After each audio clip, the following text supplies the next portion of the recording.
waaw bon d'abord massa coono parce que sonn ngeen trop caravane bi ba mu commencé ba léegi gis naa leen ñu rafetlu aussi liggéey bu ngeen ay def Sénégal ngeen koy defal weeru koor ngeen jóg de wër Sénégal de joxe ay ñam loolu Sénégal yoon moo leen war a gërëm te ñun mel na sa wax c'est la première fois Marmite du Cœur ñëw fi ñu rafetlu ko te tey da ngeen ko gis ci mobilisation bi parce que nag mel na sax dëkk teranga la.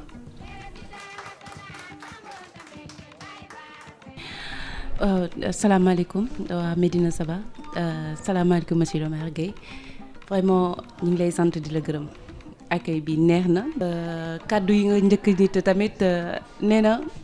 boobu ba tey mi ngi suivre Marmite du Cœur gis na accueil yu bëri yi mën a yenn village yu ñu jot a jaar aussi te nee na tey li ñu nar a am moo gën a garaaw Sandiara te ñun dem nañ Sandiara gis nañ Sandiara commune yi fay daje yëpp macha allah wax dëgg fa yàlla. ah ñi ñuy xaar daal ñun daal ñu ngi seen ginnaaw monsieur le maire lu ngeen décidé te yéen a aye. nu mu tàmbalee nii rek neex na nu mu tàmbali bi rek neex na yombul ñii ñëpp ay kilifa yu mag lañ ay imam yii nii. fépp bëgg àgg yàlla ko weesu kenn ku ne yéen ñi nga xam ne dikk ngeen fii itam lépp lu ngeen bëgg ci yiw yàlla leen ko yàlla defal fépp fu ngeen bëgg àgg it yàlla ngeen ko weesu te yàlla may leen wét ak fan. a bépp yëngu-yëngu bu yàq yàlla bu mu fël ci ñun allahu la ilaha illa huwa la wala liman sala la masawat kullu wa la taqila yallo ma jëm saqala salatu wa tawakkal اللهم انك قلت الله اتجب لك وخلق لا قوه لك سكر بك الله ياسف dañu bi jël ci jëriñ bàyyi ko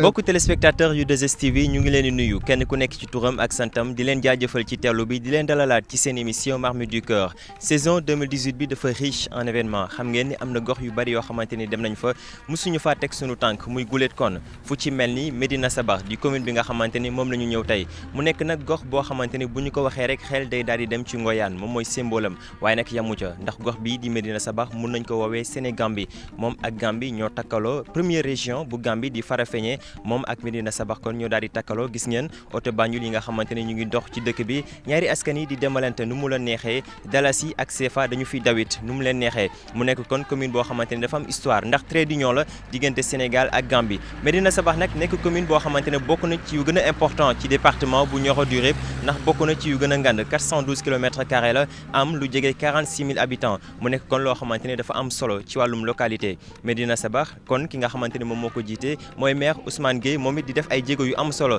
ngir lëkkale askan wu dëkkee ci Gambie ak Sénégal moom nag waxtaan woo xamante ni sikk nañ ko ak moom ci taarixu ak cosaanu fi nga xamante ne moom mooy Médina Sabakh bu si kanam tuuti daañu ci dikkaat waaye jàpp leen ni dëkk bi di trait d'union diggante Sénégal ak Gambie tey moo dalal seen caravane numéro 12 bu Marmite du Cœur.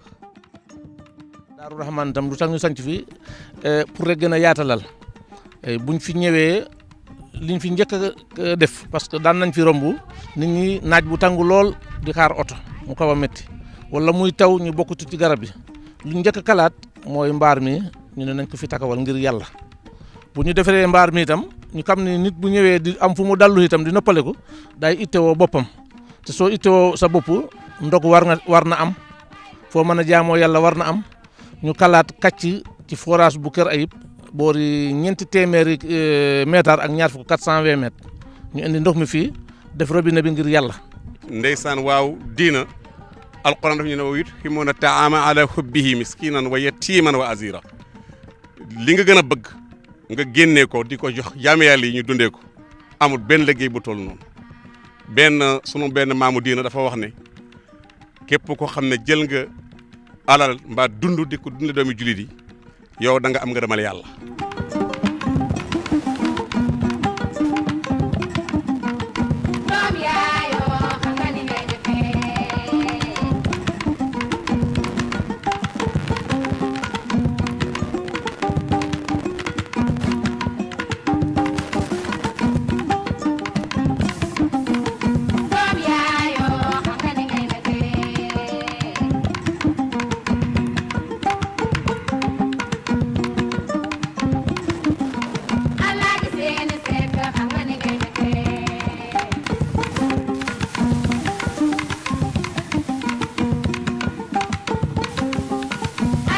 ngoyaan gi ngeen ñëw nag tey ñi fi ñëw bari nañ ngoyaan nag ñu ne ndax dafa jiitu na ma daal mbiri ngoyaan man waaye li ma ci xam rek laay wax ngoyaan nee nañ tund la ñu ne tund mag ñi ñoo doon wax ne tund léegi nit ñi jamono bi ne gox defe naa xam ngeen luy gox ngoyaan mu ngi sosoo fii tey ci Médina Saba waaye nag du fii rek mooy ngoyaan ndax ngoyaan sangat ci la ndax wax nañ ne buñ mag ñi xarewaan ba sonn dañu jël seen nag jël seeni bagage dem sangat ne ñu ngi noppale ko foofu la ñuy toggee sangat ba ngi nii suñu wet ci ngoyaan la bokk pësi ngayeen ci ngoyaan la bokk pësi rib ci ngoyaan la bokk kaata ba ci ngoyaan la bokk kon ngoyaan moo tax ñu ne tund la du fii rek mooy ngoyaan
alhamdulillahi rabbil alamina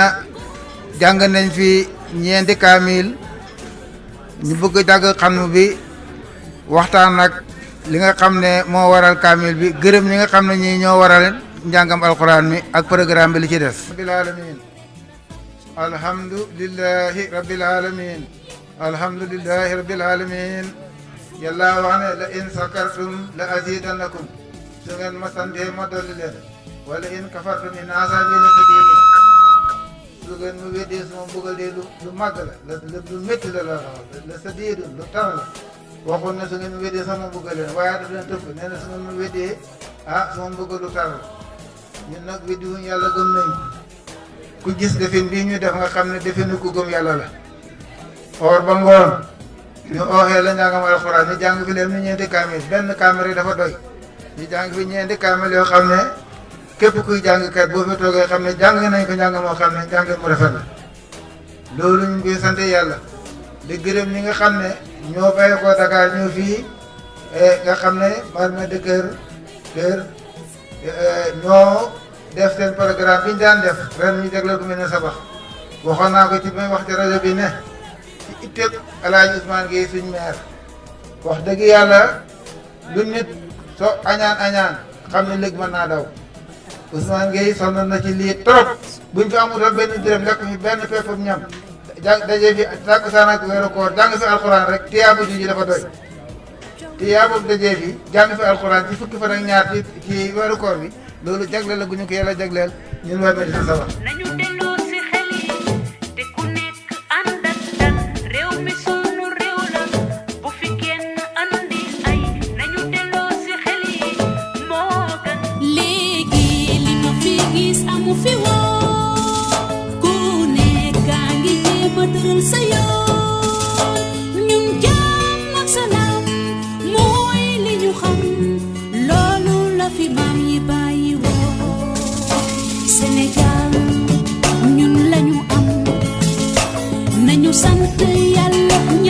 mu sax nañu coow nañu wax waaye nañu ànd ak sunu xel léegi li ma fi gis amu fi woon mu mel ni kenn faleetul yoon te lii xew feneen mën na fi am bu ñu doxalu dul yoon nañu tey dañu dal bañ a jiital sunuy bëgg-bëgg yi sutura si fi ne man de gisaguma fa mu am dangay añee sa ceebu jën dal di enchaîner sa lewal ngoon si nga sañ see barafe see tani lamb jaar te fu la neex ngay fanaane loolu ci jàmm rek la xàcc te xeet yépp jaxasoo fa foo dem gis fa ko bokkal nañu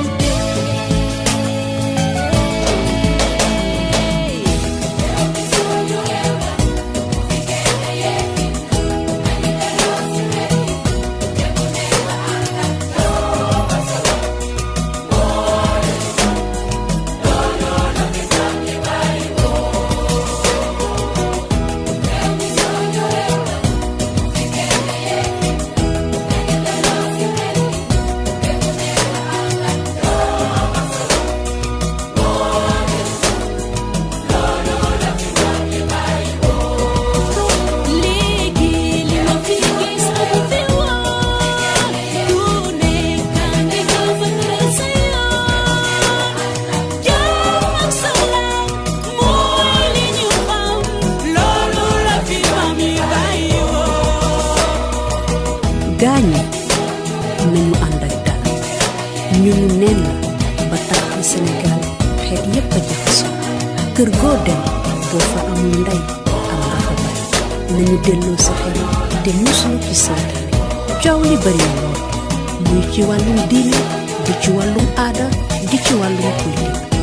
nañu ànd ak dal te kenn bañ a yëf ñun waa gaal gii de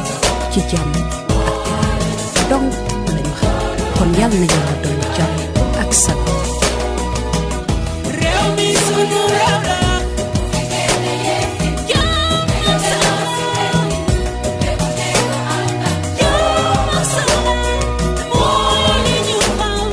loolu la fi maam yi bàyyi bis bu màgg bu rëy bii maire yëgal ñu ko sëñ Ousmane Gueye ne def ci sàkk suñu teewaay ndax wax dëgg yàlla Gambie ak Sénégal benn la moo tax suñu kilifa ñëw na nañ ñëw fii teewaay ci bis bi bokk kook ñoom wax dëgg yàlla lu ñu fi gis sedd na suñu xol ndax gis nañ fi wax dëgg yàlla kilifay diine yëpp autorité bi yëpp ñëw nañ teew ci bis bi kontaan nañ ci bu baax rafetlu nañ bis bi bu baax a baax a baax. diggante Sénégal ak Gambie tubaab yi ñoo ñu xaajale waaye dëkk famille bi benn la fii koo fi gis ki sañ ci dëkk bi Gambie la jóge sañ ci fii ñun ñii ñëpp ku ci dëkkut Gambie itam say soxna fa la dëkk wala say sët kon donc yàlla boole nañu yàgg na li ñu leen di xamal nag mooy Sénégal Gambie fii jàmm rek moo fi am ñooy doglante ay tool ñooy mayante ay jabar ñooy ablante lépp donc ñun suñu diggante ratax na ratax boo xam ne jaadu na kilifa yi xam ko yéen da xamal daal mooy incha allahu taala da ngeen yokk ba yëg ne yokk ngeen barke alxuraan karim kon Médina Sabakh du dëkk boo xam ne dëkkub ceddo la du dëkkub déedéet dëkkub cosaan la dëkk la boo xam ne dëkk bu am ñaan la dëkk la boo xam ne am na luñ ciy wax dama ko bëgg loolu bëgg naa koy wax ne loolu moom amut képp ku xam ne yaa ngi may déglu moo xam si télé bi nga may xoolaan wala feneen ne leen chef de village bi Médina Sabakh nee na Médina Sabakh mosul am teen buñ suukar loolu moom bu yeboo ñëpp dégg ko mosul am. xool naa leen ko bu ngeen ñëwee suba bu dama leen ne Marmite du Cœur yi Médina Sabakh tey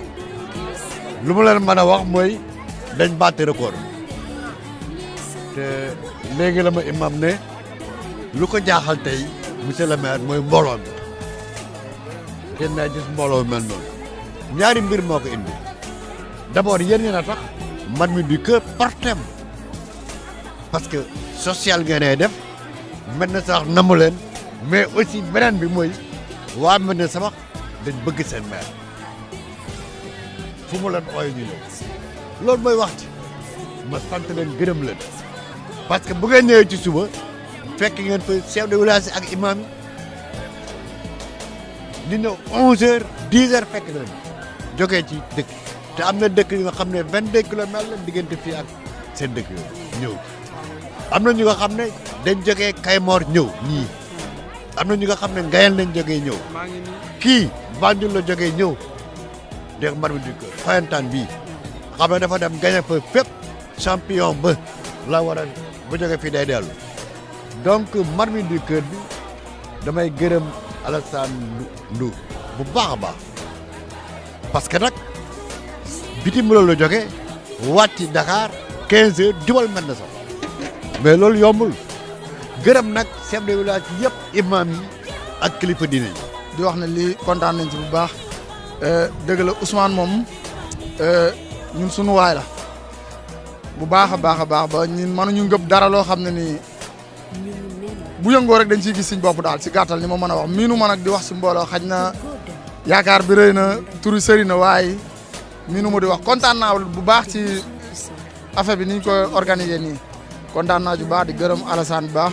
di gërëm maire di gërëm imam yi parce que àdduna moom nii rek la mooy doxee nit ki li nga gëm ak loo ci mënta toll rek jëfee ko tam wér jëfee ko mu tam wér man mbëru làmb laa fii laa dëkk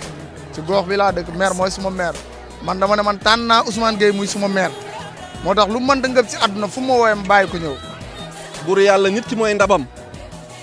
si nit ki ngay defal yàlla mu lekk te boo koy def nag ni ma ko waxee sànq dootoo ci xool kii jullit la dootoo ci xool kii chrétien la doo ci xool kii ñoo bokk tarixa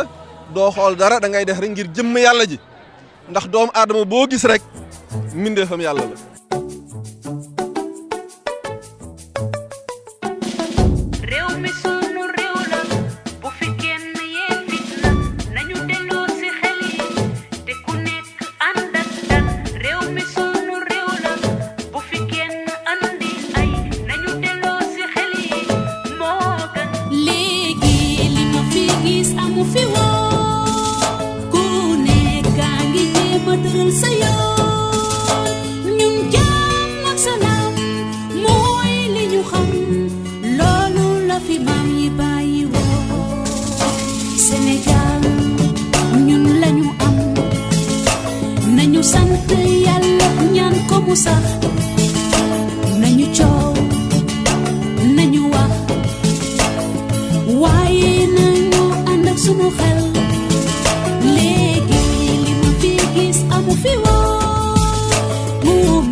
téléspectateurs yi mbégte la ñu amoon ñëw fii di Médina Sabakh nekk commune boo xamante ne dafa symbolique ci Sénégal xam ngeen ni ci début saison bi maak Alassane am na benn waxtaan boo xamante ne defoon nañ ko ñu promettre leen ni intégration sous-régionale bi nga xamante ni Marmite du Cœur daf koy prôné dañ ciy continuer waxoon nañ ni dinañ dem Gambie mais on a fait plus que ça Sénégambie la ñu dem ndax commune bi ni ñu ñëw mooy trait d'union entre la Gambie et le Sénégal tey bañ fi ñëwee ay nit jóge nañ Banjul ay nit jóge nañ Farafenni ak yeneen région yi nga xamante ni ñu ngi ci biir Gambie ñëw teewee si li ñuy xew fii nii ci Sénégal wax naa leen ko fii ay oto yoo xamante ni Banjul lañ ko immatriculé moo fi daw Dalasi da fi daw kon intégration boobu neen ñu doon wut amaat na fii ñi nga xamante ni moom mooy Médina Sabakh leneen loo xamante ne nag jàng nañ ko fi dund nañ ko fi mooy jàng nañ leneen lu bari xam nga bu ñu waxee Médina Sabakh xel dee daal di dem ci Ngoyaan Ngoyaan nag léegi xam nañ ni nekkatul wooy kese Ngoyaan diwaan la gox la boo xamante ni penc la bu ñëpp bokk lu ci ëpp ay nit la yu jóge woon Gambie ñëw fii nii sanc ko mu nekk nag lenn loo xamante ni Alassane c'était des moments riches en événements comme ni may faral di ko waxee Médina Sabakh marqué histoire am marqué empreinte am ci histoire bu Marmite du Cœur ndax tey on peut dire qu'ils ont battu le record d'affluence en termes de personnes yi nga xamante ne participé nañ plus de 50 chefs de village ñu ñëw teewee mbir mi ay nit jóge fu nekk ci sous-région bi ñëw teewee li nga xamante ne moom mooy étape numéro 12 bu Marmite du Cœur fii nii ci Médina Sabakh nan ngeen ko dundee yow it ginnaaw bañ la dalalee ci benn voyage bi nga xamante ne amaloon nga ko dans le cadre du travail. waaw salaamaaleykum Lassana salaamaaleykum waa Sénégal ak waa adduna bi yëpp képp ki seetaan 2STV ñu ngi lay nuyu ci sa tur ak sa sant donc di kontaan vraiment ci bés bi li nga wax dëgg la je pense que tey c'est la première fois que tey aujourd'hui ñu débordé parce que souvent on arrive à gérer mais tey c'était un peu difficile honnêtement c'était difficile parce que 50 villages quand même se retrouver ensemble et puis fii ci Médina Sabakh vraiment mu nekkoon affluence boo xamante ne doy na waar loolu mais sant yàlla macha allah dañ ci sant yàlla parce que day fédéré lu bëri parce que 50 villages yoo xamante ne daje nañu fenn asumaak ñun boole si ñoom ñun ñi nga xamante ne ñu ngi jógee fële ca Sow jóge Dakar ñëw nekk ak ñoom journée bi yëpp di waxtaan ak ñoom di saafante ak ñoom yéen sax yéen fi nekkoon man nekkuma fi woon parce que maa ngi doogee egsi dama demoon tukki woon depuis 3 jours maa ngi woon ci àll bi dans le cadre de mon travail maa ngi woon en Zambie à côté de l'Afrique du Sud donc ba ma ñibbisee fii vraiment lu ma fi gis daf ma sax tiital wax dëgg yàlla dafa tiital je me demandais est-ce qu'on arrivait quand même à satisfaire tout le monde mais yàlla bi nga xamante ne dara taw ko dimbali nañu ba vraiment ñi fi ñëwoon ñëpp seen xol sedd na waaw dañ ciy remercier ñëpp damay profiter ci occasion bi di ci remercier sama équipe Marmite du Cœur en commençant par Moustapha parce que vraiment absence bi gis naa ne kenn sentiru ko te loolu lu am solo la parce que nekk ci benn dispositif boo ci roccee ko te sa absence duñ ko sentir ça veut dire que dispositif bi baax na muy Moustapha muy man nul n'est indispensable muy yow muy keneen ak keneen parce que loolu dispositif bi on a fait de telle sorte que ku manqué rek keneen ki mi ngi foofu pour yow bu Moustapha fi nekkul fi sax man nekkuma fi sax ñi fi nekk mooy ñi nekk ci waañ bi ñi nekk ci logistique bi ñi nekk ci télé bi ñi nekk ci waañ bi ñëpp mate nañ ko donc vraiment may profiter di leen ci sant di leen ci gërëm parce que maa ngi ko doon suivre de loin à travers la 2STV di ko seetaan chaque jour su ma paree sama liggéey toog seetaan ko di kontaan di bëgg vraiment di apprécier moment yooyu di vraiment remercier tamit monsieur le maire bi nga xamante ne monsieur Guèye Ousmane Guèye moom mi ñu dalal fii nii ci dëkkam ji vraiment Médina Sabakh ñun defe naa ñu si yëpp la moitié wala ñun ñëpp kenn mosu fee ñëw dañ doon romb rek booy dem Gambie rek dem fi romb gis nañ sax waaye Gambien yoo xamante ne ñëwoon nañ fi tey bokk ci fête bi donc c'était quelque chose de vraiment de fédérateur donc dañ ci kontaan dañ ci sant waa Médina Sabakh yëpp sant waa Gambien yi nga xamante ne ñu ngi ci ñëw fii ñu ngi ñëw fii partager fii ak ñun ak ndogu bi sant ci riverains yi nga xamante ne c'est les 50 villages yi nga xamante ne ñoo ñëw fii bokk fii ak ñun dañ leen di sant di leen gërëm di vraiment kontaan ci seen teewaay kontaan ci implication population bi surtout la jeunesse gis nañ fi ay xale ay ndaw yu dynamique bokk ci organisation bi dimbali ñu ci affaire bi accueillir gars yi comme il le faut di may jokkoo gars yi ñu naan vraiment ñi fi nekk ay nit yu jàmm nañu nit yu baax nañu vraiment ils sont accueillants ils sont chaleureux et tout ça donc loolu moom je tenais à le dire te aussi tamit comme Moustapha nekk fii plaidoyer bi gis naa ne ay maire ñoo nañu sànq wax ak man maire dëkk bi wax ak man population bi jeunesse bi ñoo nañu wax ak man nee nañu daf leen manqué ay yoon waaw malgré que yoon bi nga xamante ne moo jógee Kaolack di dem Gambie yoon bu baax la vraiment yaa rien à dire yoon moom laa jël ba may ñëw waaye yoon yi nga xamante ci biir dëkk yi daf leen manqué voilà booy dugg Médina Sabakh yoon yooyu daf leen manqué yoon dafa xaw a yàqu donc plaidoyer la boo xamante ne ñun ñu nga xamante ne ñoo fi nekkal askan bi mën nañ ko wax jottali leen ko ci njiitu réew mi jottali leen ko ci autorités yi ñu bàyyi ci xel waxu yoon nañ ñu wax ak waxu kaaraange mooy électricité parce que dinañ dem am yenn village yoo xamante ni demuma fa nag waaye chef de village yi ñëw nañu wax ak ñun suñu village amaguñu courant donc loolu bokk na ci li nga xamante ne mooy plaidoyer la Moustapha moo koy wax souvent mais comme nekku fi tey man maa koy jottali di ñaan rek yàlla jàmm ñëw Sénégal jàmm am Sénégal jàmm sax fi lépp li nga xamante ne ñu ngi koy yëkkati ci ay kaddu dañ koy yëkkati rek nag kaddu jàmm la ndax ñoo woote ndogu boo wootee ndogu mooy woote nga jàmm woote nga xewal donc à partir de ce moment là aussi mën nañu communiquer waxtaan ak ñu war a waxtaanal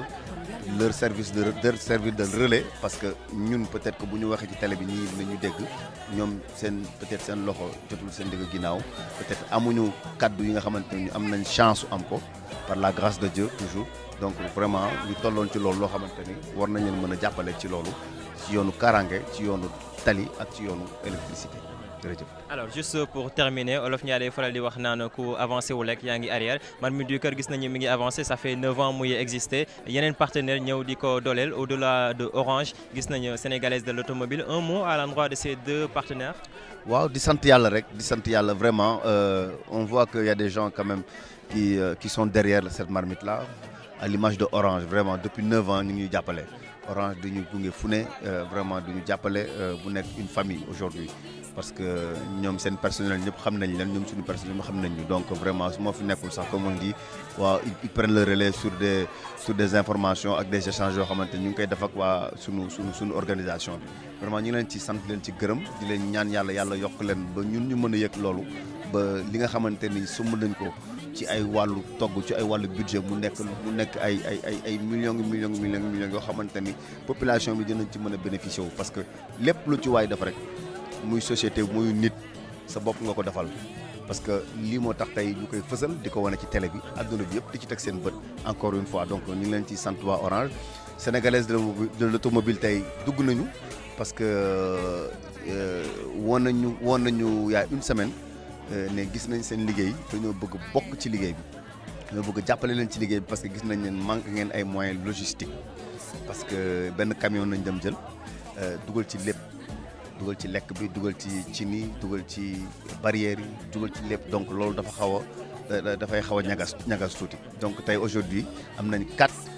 auto jumper Citroën jumper yoo xamante ne de la Sénégalaise de l'automobile yoo xamante ne jox nañu ko à notre disposition pour ñu ci mën a dugal sunu ay lekk ñu ci mën a dugal condiment yi ñu ci mën a dugal ceeb yeeg diwlin ak yooyu donc ça veut dire que marmite bi mi ngi màgg comme ni nga ko waxee macha allah waaye lépp dañuy wax ne sunu borom moo ko teel boppam ndax tey góor rek mooy jàpp ci loxo góor ba ñu dem ci kanam donc lañ di sant suñu sponsors yi sant waa 2STV bu baax a baax ñi nga xamante ne ñoom ñooy tax suñu image yi dem un peu partout di nit ñi di apprécier liggéey bi dañ leen ciy sant bu baax di sant Marmite du Cœur bu baax personnel bi ñi nga xamante ne ñëpp ñu ngi ci liggéey di ci daan seen doole nekk ay bénévole nekk ay ndaw tëj seen kër ñëw di ci ànd ak ñu ngi leen di sant bu baax sant waa Médina Sabax di jégaluwaat encore ci dérangement yi. merci beaucoup Alassane kàddu yi amati na solo kon dañuy dellu di jaajëfal ñi nga xamante ne ñoom ñooy askanu ko Médina Sabax mais aussi ñi nga xamante ni ñoom ñoo jugee Gambie ndax wane nañ ni peuple yi benn la tubaab bi rek xëy na moom moo ñëw def ay traçage am séparer frontières yi di leen jox nag dig daje suba ak jàmm ci beneen étape muy doon caravane numéro 13 fu ñu nar a jëm nag mooy Koungheul jaa ngeen jëf.